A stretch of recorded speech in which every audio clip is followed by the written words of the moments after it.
começa agora mais um Fiscalização Pública, programa que te ajuda a fiscalizar o trabalho dos fiscalizadores. E quem vem bater um papo com a gente hoje, vereadora Elisa, representa Taubaté, com o Rafael, faz parte do coletivo Representa. Tudo bem?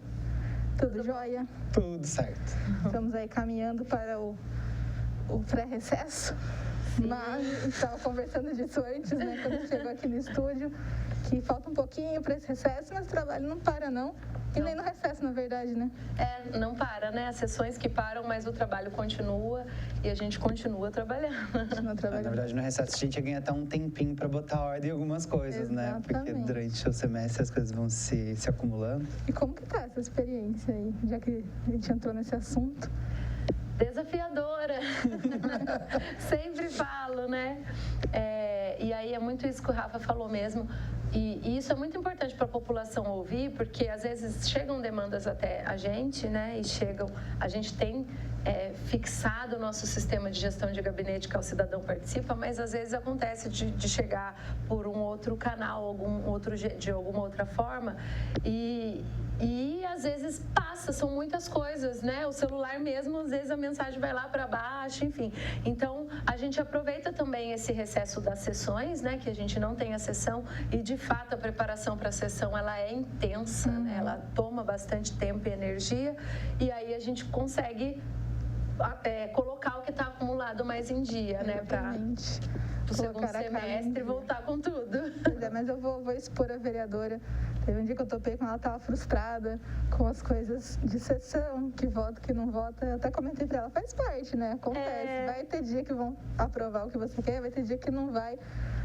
Tá dando para aprender isso, a lidar com isso? Muito, muito. Esse dia eu brinco que eu choro um rio de Piracicaba, porque eu começo a chorar, eu não paro mais, né? Mas eu tenho ainda uma sensibilidade muito grande com algumas coisas, e eu me lembro que nesse dia já estava bem tarde, né? Já tinha todo mundo praticamente ido embora, e uma pessoa saiu felizinha para falar comigo numa boa. Na hora que a pessoa, eu já estava restituída, né? Já não estava mais o rio de Piracicaba, e aí a pessoa falou e voltou tudo na minha cabeça, e eu fiquei indignada e fiquei mal. Mas assim, é muito aprendizado mesmo, né? Porque primeiro que assim, a gente começa até a ser mais cauteloso, se frustrar menos, né? A gente espera menos para se frustrar menos, né? Mas foi uns capotes, sim. Mas isso mostra que você se importa. Sim, e é o que eu falei, a minha sensibilidade é muito grande, e aconteceu isso algumas vezes no ano passado também, mais pontuais, mas foram questões de dias muito difíceis, desafiadores. Mas esse ano eu estava bem, inclusive em outras situações, falei, olha como eu tô forte, as caídas do ano passado já me deixaram forte. Mas nesse dia foi muito tenso, era uma pauta da educação, uma pauta que eu estava muito segura com o que eu estava colocando, e eu não estava colocando com politicagem, com politiqueiro, nada disso. Estava colocando como uma política pública, né? Enfim, e aí fiquei muito acabada. Nossa, morri. Mas ressuscitei. A gente precisa fazer um trabalho de alinhamento das expectativas, né? Exatamente. Porque a gente entrou aqui dentro desse espaço muito ideológicos, né? Com um propósito muito genuíno do que a gente gostaria de transformar nas nossas áreas. E a gente já levou uns capotes em coisas que têm a ver com o município, de uma forma geral. Mas quando pega nas nossas pautas, que são coisas que a gente tem uma experiência de vida, que a gente sente na pele, que a gente trabalhou. A Elisa vem do chão da escola, então ela entende muito o que é estar na educação pública, né? E aí, por exemplo, no projeto Lei de um Terço, eu vi uma dedicação muito grande da parte dela. No caso, foi com esse projeto, né? O gabinete apresentou emendas que eram emendas que realmente eram boas para o projeto. Então, esse tipo de quando a gente vê essa situação se apresentar na nossa frente, acaba que a gente ainda acaba se surpreendendo um pouco, mas a gente vai alinhando as nossas expectativas de entender como as coisas funcionam. Exatamente, mas pelo menos a Lei de um Terço foi aprovada. Foi uma vitória, né, vereadora? Então, aí eu não consigo nem dizer que é uma vitória no sentido de que é uma vitória para a gente ver a valorização que estão tentando, né? Eu vejo os esforços. Mas, pontualmente nessa legislação que foi a de um terço, nesse projeto pontual, ela estava muito equivocada, assim, com um erro grotesco mesmo, sabe? Então, conversei com o prefeito, com a secretária de educação, uma funcionária da educação me procurou também para a gente falar sobre isso, né? Mas enfim, eu também, assim, esgotei um pouco minhas energias nesse sentido. Tipo, o que eu podia fazer, eu fiz. Agora, vocês que vão ter que consertar o que foi equivocado, né? Mas eu queria aproveitar para falar nesse ponto, e entra muito no que o Rafa falou. Quando eu estava nas aulas, né, no Renova BR, eu tenho um professor, e eles que estão comigo há mais tempo já me ouviram falar bastante disso. Aqui eu acho que ainda não falei, mas eu tenho tive um professor, o Gabriel Azevedo, ele é vereador em Belo Horizonte no 2º mandato. E o Gabriel deu uma aula sobre realpolitik.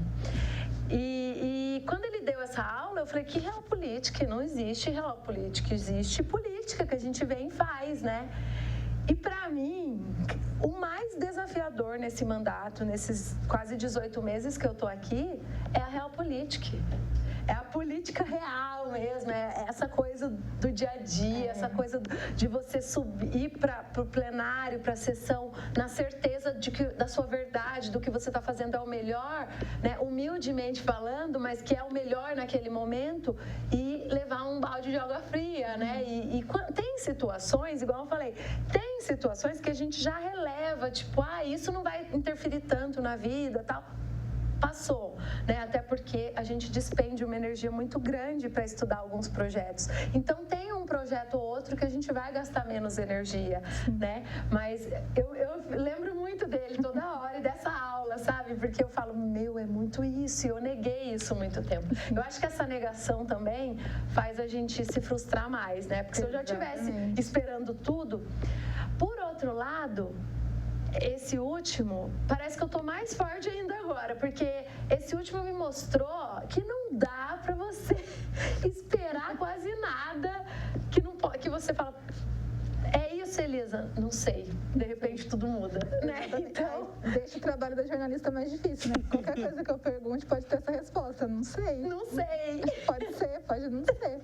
É verdade. Enfim. Mas a experiência deixa a gente cada vez melhor, né? Eu penso isso. Eu acho que é extremamente importante que pessoas comuns, como vou voltar no Renova, né? O Renova traz esse lema de pessoas comuns virando políticos fora do comum. Então, eu gosto disso também. Mas eu acho que quando a gente está aqui também e a gente vai experienciando a coisa, isso vai deixando a gente cada vez melhor e mais astúcio, mais, né, ligado na onde você vai gastar a sua energia. A gente que tem convivência com ele, desculpa. Não, a gente que tem convivência com a Elisa, a gente percebe muito isso. E essa frase que ela usou agora é muito, parece um desenho dessa trajetória da Elisa, particularmente, né? Que é uma pessoa comum, conhecer ela enquanto pessoa comum, né? Que era mais uma pessoa ali no meio da multidão.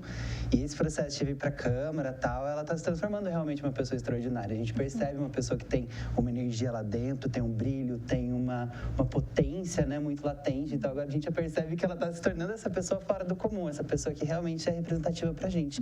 E isso deixa a gente muito orgulhoso sempre que esses percalços estão transformando a gente e ela, sobretudo, numa pessoa mais forte mesmo. Pois é, e se a gente que é adulto já sofre com frustração, já sofre tendo que aprender na marra algumas coisas, às vezes algumas de um jeito mais fácil, outras de um jeito mais difícil, imagina as crianças. Aí entra no qual tema? Primeira infância. A gente já tratou desse tema aqui antes, né, vereadora? Agora teve uma cerimônia de abertura, o negócio vai sair do papel. Enquanto você comenta, Elisa, a gente pode passar algumas fotos aí para mostrar que ela esteve no evento. Legal. Como foi. É muito legal isso, que agora a gente sai para onde brilham meus olhos mesmo, né? Eu agradeço as palavras do Rafa também, eu acho que eu sou porque nós somos, né? Eu me construo com os outros também, eu gosto muito de estar aqui com as pessoas. Gosto, apesar desses capotes que a gente dá com pessoas, né? Eu falo que eu ainda continuo gostando dela e acreditando nelas, né? E aí vamos falar das crianças, né? Das pessoas do amanhã, né? Meu olho brilha mesmo e é um tema que eu trago com muita paixão, com muito afinco mesmo, né? Ontem foi a inauguração desse passo tão importante que a nossa cidade está dando, né, para a construção desse plano. Não foi a apresentação do plano, foi a apresentação desse start, né? Desse início aí do plano, dessa construção. Foi através de um decreto, foi instituído um comitê com vários segmentos, e aqui da Câmara eu estou representante, né, do Legislativo nesse comitê de primeira infância no nosso município. Eu até esqueci, porque eu ia pegar o nome do economista que ganhou o Prêmio Nobel da Paz, é o nome em inglês, e eu não sou muito do inglês, falei o START, fiquei meio assim, sobre os investimentos, que investir na primeira infância é o melhor investimento que um gestor público pode ter, que uma sociedade pode ter, né? Então, eu estou muito mesmo feliz com isso, e a gente já falou aqui disso. E ontem lá, a secretária falou, né, da audiência, inclusive eu agradeci, porque eles fizeram uma trajetória dessa construção, né, e nossa audiência foi um dos iniciais. E eu tenho certeza que foi provocativa, e eu falei ontem sobre isso, né, que eu também gosto de ser provocada, e essa audiência foi provocativa para chamar atenção para esse assunto tão importante, que nós somos pioneiros aqui no Vale do Paraíba também, né? Ontem a Denise Mendes, que é da Diretoria Regional de Saúde, né, do DRAS, da região 17, né, da Regional 17, ela falou, olha, vocês são o primeiro município, vocês, Taubaté, né, um dos primeiros municípios aqui da região que está nesse compromisso, porque o compromisso é da gente terminar ainda esse ano esse plano e apresentá-lo e aprová-lo ainda esse ano, né? Então, extremamente importante. Na nossa audiência tiveram pessoas também ligadas à gestação, né? Porque a gente fala do 0 aos 6 anos, né? E o 0 pega toda a gestação, então a gente precisa de muita melhoria, de muita política pública ainda para a questão da maternidade, né? E aí desse começo da vida, e ainda traz, como eu falei ontem também, né? A primeiríssima infância dentro da primeira, que é a de 0 a 3 anos, né? Quando a gente tem, assim, uma explosão de sinapses absurda, né? Então, é um período muito rico. Então, eu fiquei assim, muito feliz ontem, como eu falei, a gente está aqui com o papel de fiscalizar e nós temos que fazer esse papel, mas quando tem também uma ação assim, que eu falo, olha, que bacana, e essa ação do Executivo foi muito assertiva, então a gente está aí construindo esse plano e com muitos segmentos mesmo representados, que eu acho que é muito importante também, né? Então, primeira infância está sendo olhada com muito carinho aqui na nossa cidade, no nosso município, estava já no plano de governo do prefeito, né? A vice-prefeita também vem aí de um histórico de conselho tutelar de proteção à criança, então contribuiu bastante, né? Foi ela, inclusive, que me apresentou a Denise, que também colaborou muito, com muito material, com muita coisa, né? E em breve teremos, se tudo der certo, nosso Plano Municipal de Primeira Infância instituído, aprovado, e a gente vai poder fiscalizar ainda melhor as políticas públicas para a primeira infância no nosso município. Pois é, e como vocês viram na foto, uma delas mostrou a vereadora ali com o microfone na mão. Tem um vídeo desse momento que ela discursou nessa cerimônia, vamos dar uma olhadinha. Provando que a cada $1 investido a gente tem um retorno de $7 no futuro. Então, é um investimento que não tem comparação de outro investimento tão bom para uma sociedade toda. Estou muito feliz e nesse filme Começo da Vida também, vou dar um spoiler, mas ele fala, né, para a gente mudar o mundo, a gente precisa mudar o jeito de nascer, mudar o começo. Então, o que já passou a gente não vai mais mudar, mas dá para a gente começar agora e mudar o final. A mensagem está dada, né? Está dada. É isso mesmo. A gente tenta mudar o mundo, o que a gente conseguir, a gente já está no lucro. O que me traz ao próximo tema, dessa vez com o Rafa, Sarau Queer, né? Fala daí, mês da visibilidade LGBTQIAPN+. Aí eu não preciso da cola, porque na minha lembrança para no ar. Então, temos aí a foto do convite para vocês e o Rafa vai contar um pouco para a gente como é esse sarau que vai ter de arte, vai ter de cultura para essa população aqui do município. Precisa de uma colinha e de tomar um pouco de ar antes de falar essa sigla inteira, né? LGBTQIAPN+, mas a gente pode ficar com LGBTQIA+, LGBT+. GLS não usa mais. GLS já passou, a gente não usa mais. Não usa mais, mas o LGBTQIA+, é facinho. Já tá bom. Esse é um sarau que a gente pensou, né, como uma ação do nosso mandato. A gente, geralmente, quando são momentos importantes para as nossas pautas, a gente procura procura fazer essa política de uma maneira mais pedagógica mesmo, de uma maneira também através da cultura, da arte. Então, esse é um sarau queer. O queer ele é um termo guarda-chuva para essas manifestações que não são nem heterossexuais, nem cisnormativas, né? Que são elementos que vêm dessa comunidade LGBTQIA+, mesmo.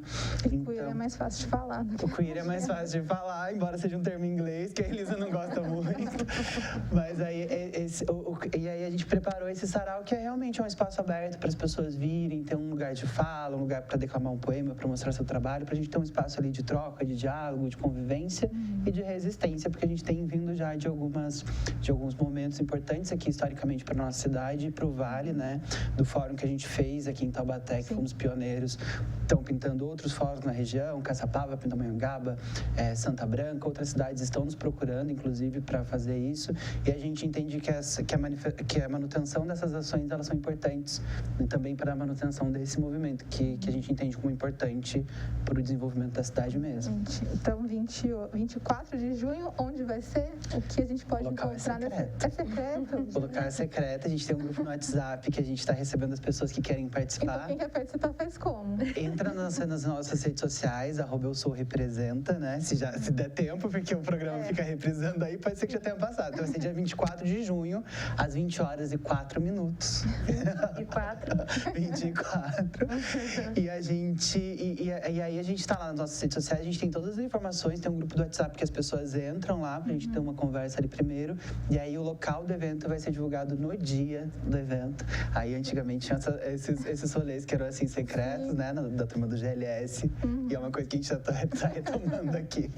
A sigla não retoma, mas o evento retoma. Procura a gente lá, @eusourepresenta, daí a gente tem as informações certinho. Um evento bem bacana. Eu não sei o que vai ter, porque é segredo, mas acho que vai ser bem bacana. Agora, vamos voltar para a Elisa, para voltar ainda a falar de educação, porque teve atribuição de professores. O coletivo acompanhou. Isso mesmo, a gente também tem acompanhado, porque esse também é um assunto bem delicado em nosso município, né? Eu lembro que ainda ontem eu comentava, né? Puxa vida, por que do concurso anterior não foram chamados mais profissionais, né? Não precisava ter sido tão difícil e demorado, né? A gente não precisava estar capengando como a gente está, né? Desde o ano passado, com essa falta imensa de professores. Mas a gente tem acompanhado isso, né? Temos acompanhado as convocações no Diário Oficial semanalmente, né? Nós já estamos aí com o professor 1 acima de 260, já passou, se eu não me engano, desse número de educação infantil, 220, mais ou menos, e as outras disciplinas também. Nós também, inclusive, fizemos um requerimento sobre a quantidade de salas livres, porque estamos com uma situação bem delicada com professores de educação especial, porque estão sendo chamados poucos, mas a gente também está acompanhando, estamos aguardando a resposta de um requerimento para a gente ter uma ação mais efetiva quanto a isso, né? E estamos esperando também a Secretaria de Educação convocar mais profissionais, porque foi colocado no Diário Oficial, inclusive, as salas livres, só que não foram quantidades de uma forma que dê para a gente quantificar melhor, né? Então, nós estamos esperando esse detalhamento melhor para poder acompanhar mais efetivamente. Tive a graça de também estar convocada no meio dessa atribuição, também fui atribuir uma sala, né? Passei no concurso de professor 1 agora, sou professora de educação infantil já, e agora assumi esse cargo, não vou assumir, vou afastar, né? Não tem como ficar nos dois, até poderia legalmente, mas para agora não vai dar.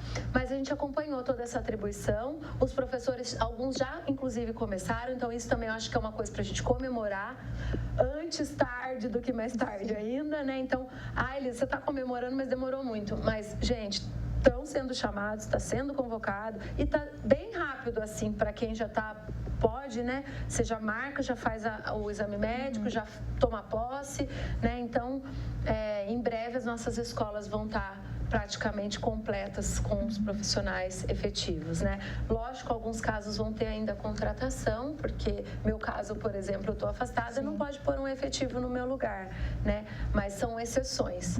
porque no nosso município isso infelizmente era uma regra praticamente, né? A gente tinha muitos contratados, isso dificulta o PMT, uma série de problemas, né? Exatamente. E para encerrar o programa, Rafa, só para a gente dar uma pincelada aqui na cultura, para a gente não encerrar o programa sem falar nisso, tinha 2 temas, né, 2 pautas, mesa do Conselho Municipal de Cultura e o edital para a Mostra de Teatro de Taubaté. Vai acontecer, a 18ª edição. 18ª mostra. A gente, na verdade, a gente está atento junto com a Secretaria, né, para cobrar a realização dessa mostra. A gente mandou emenda parlamentar, inclusive, esse ano para a realização da mostra. Então, a gente conversou sobre um modelo digital que seria um modelo que a gente conversou com o setor artístico e tal, e apresentou esse modelo para a Secretaria. Nas nossas reuniões, aparentemente, a Secretaria também gostou do edital e é esse edital que vai ser publicado. Então, a gente está atento a isso. Em relação ao Conselho, a gente teve as setoriais do Conselho, foi eleito, agora a gente tem um Conselho Municipal de Cultura estruturado novamente e está em processo de elaboração das chapas para eleição da mesa diretora do Conselho, então a gente também está acompanhando essa situação. Tem uma que é importante para a gente falar, que agora a gente vai realizar uma audiência pública no dia 29 para falar sobre a realização da Semana Municipal dos Museus aqui na cidade de Taubaté. Essa é uma pauta que a gente teve em uma reunião no Mistal, os servidores do Mistal vieram falar. Taubaté tem muito museu, né? E as pessoas às vezes nem sabem disso. Taubaté tem um circuito de museus que no estado de São Paulo, no interior do estado de São Paulo, é um dos mais completos, né? Então é importante ter uma valorização disso, a gente percebendo os esforços que estão sendo feitos, a gente, em reunião, combinamos então de fazer essa audiência para apresentar um projeto de lei que institua a Semana Municipal dos Museus aqui na nossa cidade. Exatamente. Então vamos acompanhar aí e valorizar a cultura de Taubaté, né? Que é tão rica. Infelizmente deu tempo no nosso programa. Vou ter que encerrar, mas obrigada pela participação de vocês. Ficou 2 requerimentos para trás, mas acontece. Muita coisa para a gente tratar aqui, tudo bem. Então voltem sempre, por favor. Muito bem-vindos.